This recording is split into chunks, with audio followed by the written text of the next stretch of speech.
So, are you a student here at NAU? I am. What are you studying? I'm a history major. History. Yeah. So, how does that translate into a job after you get out of here? It translates into teaching probably. Outside of that, I don't really know what that would be good for. Maybe CIA? Yeah, I'd be a CIA agent for sure. Can you see yourself as a spy? No. Pays well. Okay, so you're in what year? I'm a senior. Senior, okay. And so here on the campus of NAU, we're talking about free speech. And have you experienced limitations on your freedom of speech or your freedom of expression here at NAU? Multiple times. I think the history department, in particular, is very biased. It has an agenda in mind and is prescriptive instead of descriptive when it comes to the discipline of history. What does that mean to the layperson? In fact, I'm going to let you hold the mic, all right? Sure.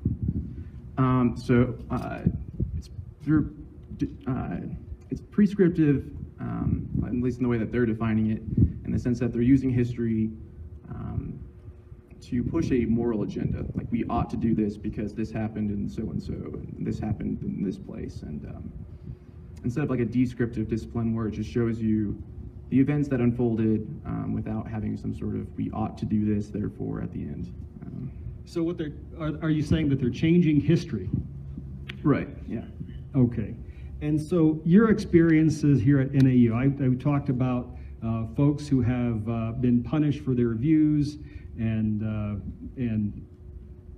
called out for being a conservative or Christian or anything that disagrees with the professor here. Have you experienced that on this campus?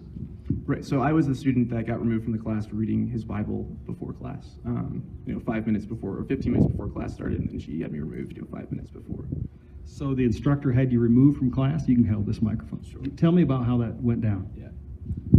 Well, every day before class, I read my Bible, and I got there 15 minutes early before she showed up, and she came in and came over to me and then told me to move to a different seat because I was reading my Bible. She didn't want me in the front of the class with my Bible out.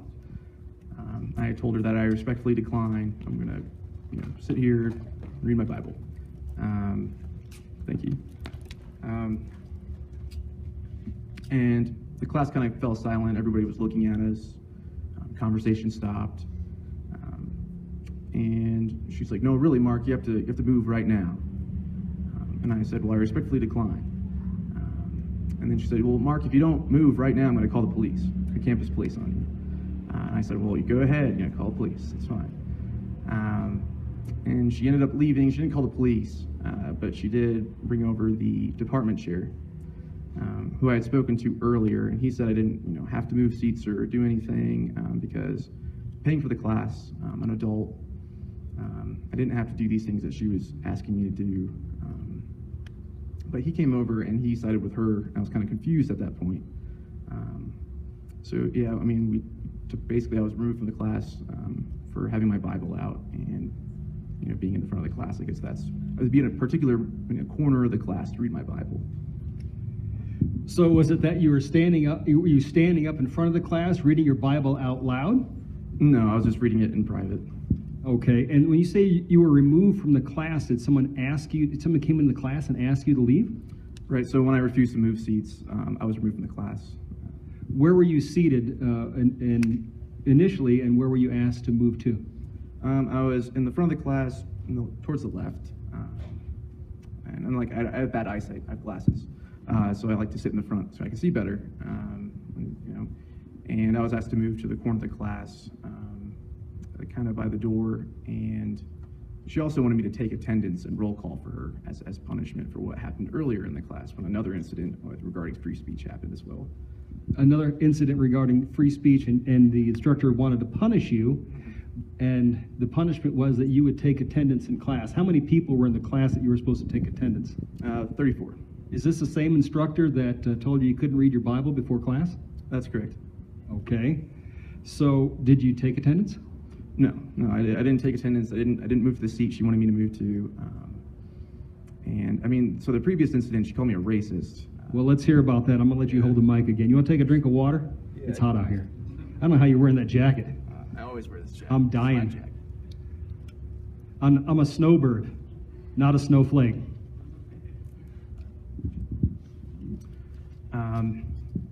So it was a class discussion. It's a U.S. history class to 1865, and we were discussing humoralism. And I don't know if you guys are familiar with humoralism, but it's basically a Renaissance, early modern philosophy based upon Aristotelian medicine,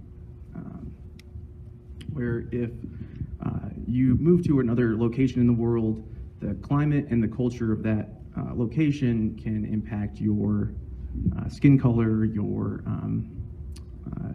morals, etc. If you partake in their food, their dress, and things like that. And so we were talking about that in the context of, U.S. colonial history, with how colonials came over here and didn't want to partake in native food like corn because they thought it would change their religion or their moral outlook and everything like that. And then she said, well, we're going to bring this to the modern day and talk about assimilation. So she asked the class what they thought American identity meant, and people in the class said, well, speaking English, American dream kind of stuff. And she said, well, that's all well and good. And then she started talking about how assimilation has been used as a tool of oppression throughout history. This is like the prescriptive bit. Has been used as a tool of oppression throughout history by the dominant group over the subordinate group, over the majority, over the minority, to push a certain agenda, and basically it's oppressive and evil. And then she mentioned she was like coming up with groups of people that we try to assimilate because we don't agree with their moral outlook. And she brought up Muslim women and how they wear traditional garb, hijabs, burqas, and how we as Americans don't like that because we think it's oppressive to women. And then she asked the class what they thought about assimilation. And everybody in the class agreed with her that assimilation is evil and it's bad. You shouldn't do it. Besides me. I raised my hand, and she called on me, and I said, well, there's multiple ways this can be taken. It's both positive and negative. Somehow that doesn't surprise me about Mark, that he'd swim upstream. Go ahead, Mark. Yeah. So I said, if taken too far, it's obviously negative. But assimilation means that we have some sort of identity. So if people if people didn't assimilate into the dominant culture, American identity or American culture, then the United States wouldn't mean anything. It would just be the name of the land that we live on. There wouldn't be any sort of identity associated with that. So assimilation is good for a country, and every nation perpetuates some sort of identity that people assimilate into. And I said, furthermore, sometimes cultures don't mesh well together. And I gave an example of two Muslim men in California who said it was their religious right, because of the U.S. Constitution, as well as their interpretation of the Quran, like in Surah 23:6. They said it was their right on their property. You said Surah 23:6. That's in the Quran? That's right. What does that say? I don't remember exactly what it says, but it says you could, it gives context of what sexual relations are permitted, and within that it says they can hold the right hand of another woman, which in the context means that it's a woman that you take over forcefully, and you can rape her, is what that means. Obviously there's going to be different interpretations of that, but it's in the context of that. And there's other surahs as well. So I said, based on their interpretation of these surahs, it was their religious right to rape non-Muslim women on their property. And I said, I think they should either be assimilated into the culture or they should be kicked out because rape is not acceptable. And I said, well, what do you think about that? And she gasped, and then she's like, well, you're a racist. You're a racist, Mark. I'm not going to tolerate that kind of racism in my class. Could you repeat for me the part that created her thought that you were a racist? Where exactly did that come from? I don't know. I made it clear that I was talking about these two Muslim men in particular, these two individuals. I wasn't making broad claims about Islam, the Quran, anything like that. I was saying these two individuals' interpretation of the book. And they said it was a religious right to rape non-Muslim women on their property. And I said, well, that's obviously not acceptable. So because our culture doesn't allow that. well, I mean, that, and I think it's like morally, objectively wrong, because God believes it's wrong, so it's wrong.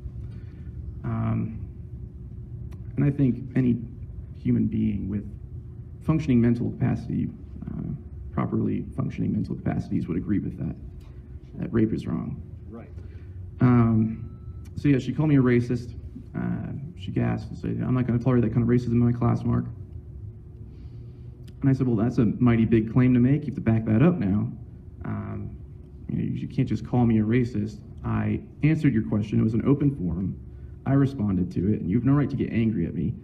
And I said, Islam's not a race, so I can't be racist in that way. I said, I'm talking about these two Muslim men in particular. And I said, I don't believe racism even exists because you're more genetically related to people outside your own quote-unquote race than within it. So I don't know how I could be racist in that capacity either. And students in the class were telling me to shut up, yelling at me. This one guy was like, bro, you're being very disrespectful to the professor, bro. And she said, yeah, Mark, we need to have a respectful discussion in class. And didn't say anything to the people that were yelling at me to shut up. That was okay. And then she said, welcome to Trump's new America, where straight white males can say whatever they want, any prejudicial comment they want without being reprimanded for it. Which I think, if you're going to be using the word racist in that fashion, that would be a racist comment as well. Saying that because I'm a straight white male, even in the sense that she's labeling me, which in our present day culture is wrong as well. She's doing that. So it goes against her own ideology as well.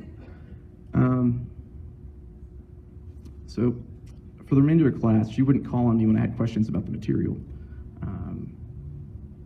So I had questions about her lecture, the slides, PowerPoint, and she would ask, does anyone in the class have any questions they'd like to ask? Nobody was raising their hand but me. And then she said, does anyone else in the class have any questions they'd like to ask? And I let that one go. And that happened again, a second time. Does anyone in the class have any questions? The only person raising their hand is me. And then she turns to me and says, you know what, Mark, we're not going to be hearing from you anymore today because you already had your input and we want to hear from other people. And there's no other person raising their hand. And I said, you know what, I pay a lot of good money to be here. I think we all do.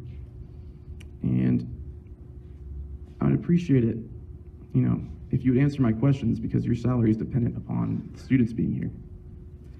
And she said, well, that's not true, Mark. That's not true at all. And I said, well, of course it is. And I told her she's acting like a little child. I said, you're acting like a little child. And so after class, she came over to me and said, you know what, Mark, if you don't bring up politics in class again, you're not allowed to do so. And I said, well, reciprocal burdens, if you're going to ask me to do that, then you shouldn't be bringing up politics in class again either. If you're going to have an open forum question about politics and I respond to it, maybe referencing politics in some way, and you have no right to get angry at me. She said, well, I'm the professor and I can say and do whatever I want. I said, well, that's not true, reciprocal burdens. That's not true. If you're going to ask me to do that, you should do the same. And then she said something else, and I said reciprocal burdens, and I left the class. So that's what happened that day. And then she emailed me a couple days later, saying she met with the department chair and the dean, and she said if I didn't comply to moving seats and taking attendance for her every day, and not bringing up politics and conforming to proper classroom behavior, that she would call campus police and have me removed from class. And then that's what leads into the Bible thing later on, which is why she threatened to call campus police. She threatened to do so earlier in an email. Mark's had a rough go of it here at NAU, and I'm sorry for that, Mark. You paid good money, and it seems that your free speech is impeded, your thoughts are being impeded, and I'm sorry for that, and I'm going to see if we can do something about that. Thank you. Thank you so much, Mark.